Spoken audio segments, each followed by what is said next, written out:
La naturaleza le daba al pastor gran parte de las cosas que necesitaba para su vida cotidiana.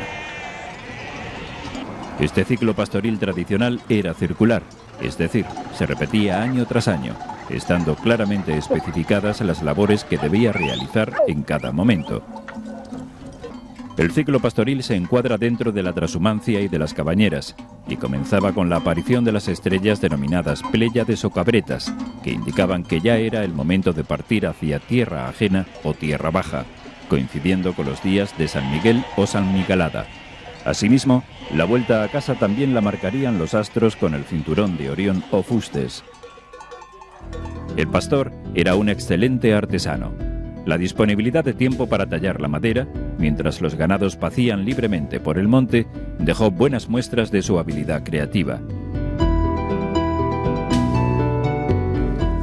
De la destreza de sus manos con la navaja salían las cañablas de las que colgaban las esquilas. Para su fabricación utilizaban las carrascas que el monte les ofrecía. A golpe de hacha se rebajaba el grueso de la rama de chaparro y se iba curvando con la rodilla, atándola cuando tomaba la forma redondeada.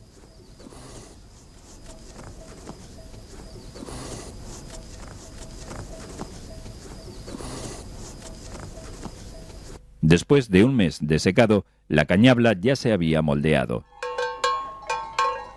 Una vez embatajadas las esquilas, se colocaban en las cañablas y se ajustaban al cuello de algunas cabezas del ganado.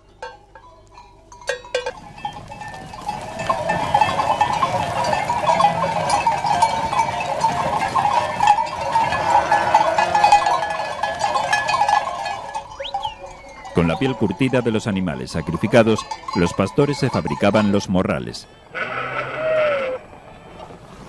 Primero se cortaba a la medida que permitiera su doblez y se procedía a esquilar la lana lo más raso posible. Las currietas o correas son las tiras de piel que se utilizaban como hilo para coser el morral con el punzón.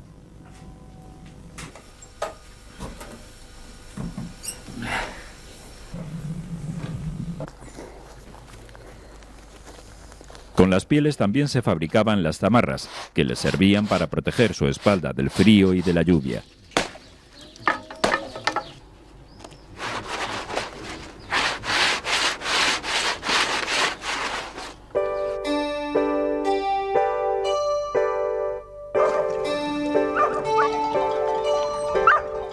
El perro y el palo eran los útiles indispensables del pastor para guiar al ganado.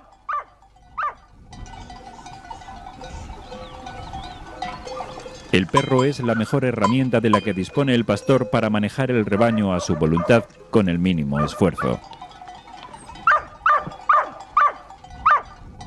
Como dice el refrán, un pastor sin vara no vale nada.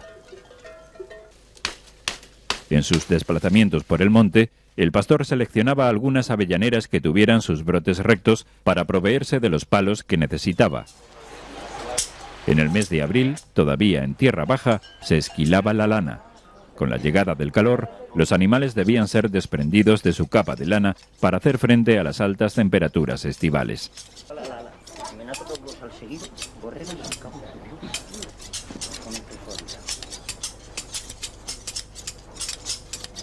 Para realizar este trabajo, los pastores y ganaderos se ayudaban unos a otros. Cada esquilador llevaba sus tijeras especiales y la piedra de afilar con la que se desbastaba el corte.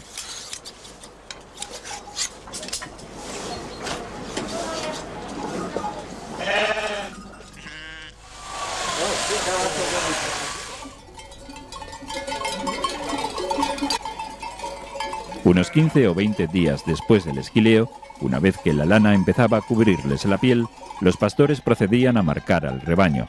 Cuando la pez hervía en el caldero, a cada uno de los animales se les aplicaba la marca con la figura o letra identificativa de su ganadería.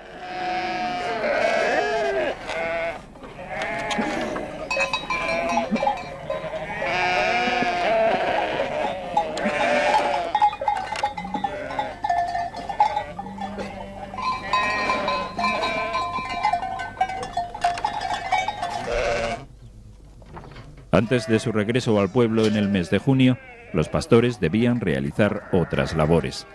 Una de ellas era desvezar o separar las crías de sus madres. Con la leche sobrante se fabricaban los quesos.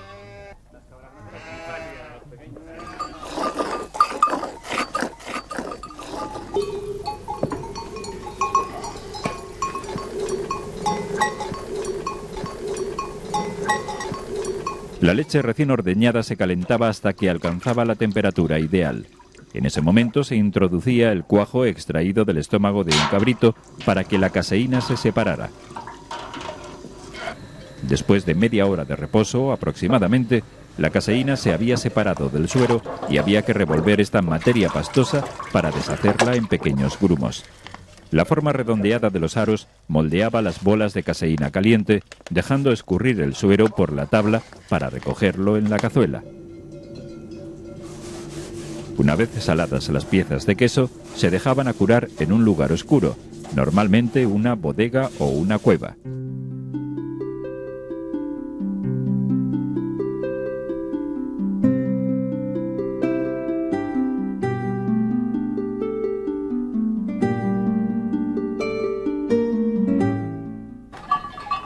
Cada mañana, el pastor hacía las baranas. Este trabajo consistía en desplazar el cerco de madera donde dormía el ganado por la noche, dejando así todos los prados femados por parcelas.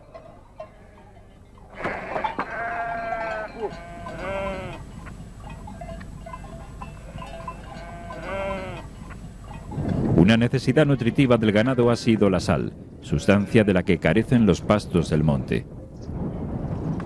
En un paraje llamado normalmente Las Saleras, se echaba la sal sobre unas piedras con el fin de que los animales se proveyeran de este elemento.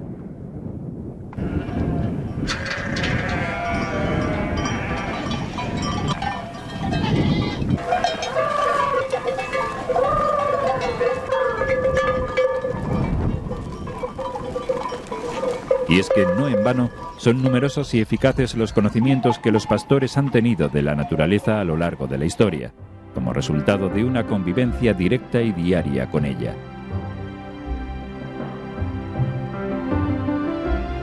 Estamos viviendo en un momento de la historia en el que, a pesar del declive ganadero, se manifiesta un cierto interés por recuperar y conservar como una seña de identidad aquellas tradiciones heredadas de los antepasados relacionadas directamente con la actividad pastoril.